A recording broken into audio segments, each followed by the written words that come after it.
In part one of the persuasion lesson, you learned about Aristotle's definition of persuasion. Since Aristotle was the first individual to really define persuasion, it's very important that we take a few minutes to study his approach to persuading and convincing others. For the Greeks, oration or speech was the essential skill of leadership. It was the backbone of their entire culture. You could get up in the public forum, give a speech, and your fellow citizens could vote on your idea and put it into action. These three appeals, logos, ethos, and pathos, are the three building blocks to a strong speech, and they work together to create a strong message. Logos appeals to our need for proof and statistics. It is the logical and evidence-based appeal. Ethos appeals to our need for credibility and trust. We need to be able to trust the speaker. We need to be able to see him or her as an expert in his or her field. And this appeal relates to shared values, shared standards of what it means to be a good and ethical person. And then the last appeal is pathos. And so this appeals to our emotions and our need to feel for our topic and relate to others on the human level. It's really important that you remember that using these three appeals is all about balance. Nancy Duarte discusses the importance of appealing to all three of these in her textbook Resonate on pages 102 to 103. It's really important to remember that human beings rarely respond to only one of the three appeals. It's important to not just always be cerebral or not just always be emotional.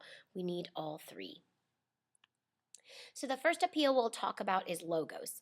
Logos is all about evidence and logic. And so we'll talk about how you can use words, structure, and data to help support your logos. One thing you can do is organize your presentation logically. Make sure to begin your speech with a clear, big idea, which is your point of view on the topic, and what's at stake for the audience, stated in one clear, simple sentence.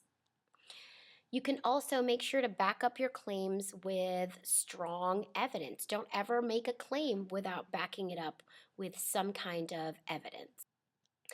Thirdly, by including a strong star moment in your conclusion, you can work to organize your presentation in a way that's going to be logical and memorable for the audience. So a star moment is something you'll see again in the delivery leg of this course. But a star moment provides your audience with a little logos or logic takeaway, a little evidence takeaway. If they can remember one important piece of evidence you lay out for them, they're more likely to take action on your topic. So be sure to review the star moment section in your textbook. It's chapter 7, Deliver Something They'll Always Remember, to read more about each of the 5 types of star moments. Another way that you can improve the logic and the evidence portion of your presentation is to use strong charts and diagrams. Now, as a professor here at Full Sail University, I have seen thousands and thousands of presentations. A lot of them were final project presentations where you do have to include a lot of data display because you've got a lot of financial information to convey to your audience. And unfortunately, this is often what I see, which, as you'll learn about in week 2, is a perfect example of a very noisy slide. So data is super important in your presentation, but not just having it there is important. What's important about it is your audience understanding how that data fits into the rest of your message. So instead of creating what I call a data no bueno, you can create awesome, beautiful data by following these basic rules. Just remember that great data points the audience directly to the conclusion of the data as illustrated in this example. You can see right away, because I've made that color different, what I want you to grab and gravitate towards in this data display. Great data also highlights what's important. So instead of using 7 different colors here, I'm using just one to show you what's most important. Great data is also designed simply. So instead of using many different color palettes, many different bits of text in here, I've kept it nice and simple so that the audience can see what I want them to get from the data right away. Great data is also used in the right way. It's important sometimes to point your audience exactly to where you want them to look. But then sometimes it's important to remember maybe you don't need a data chart at all. Maybe that statistics on its own does exactly what you needed to do, impact your audience, and show the proof of your message. The next of Aristotle's appeals is ethos or credibility. We've already talked about this in the first part of the Persuasion series, so I'll just focus on one concept that Aristotle and rhetoric specialist Kenneth Burke both believe are important, and that is common ground. So, because rhetoric is all about your audience judging whether or not you're the kind of person they should listen to or want to listen to, it's important that you work to create that common ground, that similarity, that identification with your audience so that they are better equipped to determine that you are the kind of person worth listening to.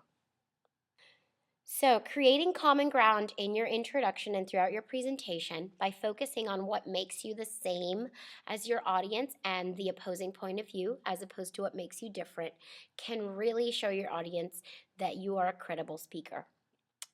Abraham Lincoln did this very well in his landmark Gettysburg Address. You can read all about this speech in your textbook Resonate on pages 176 through 177. The final of Aristotle's appeals is pathos or pathos, and this is all about stirring your emotions to help bring your message to life, put a human spin on the message, and move beyond just data and statistics. To use pathos, you want to identify the relevant emotions you want your audience to feel. You then decide what it is that's going to trigger those emotions, and you determine the best way to do that. Remember, though, that you want to balance emotion out and not overuse it. An overuse of emotion can lead to your audience feeling manipulated or betrayed. See pages 180 through 181 of Resonate for more information on that important balance between emotion and analysis. As always, for more help on persuasion, rhetoric, and the material covered here, check out these resources.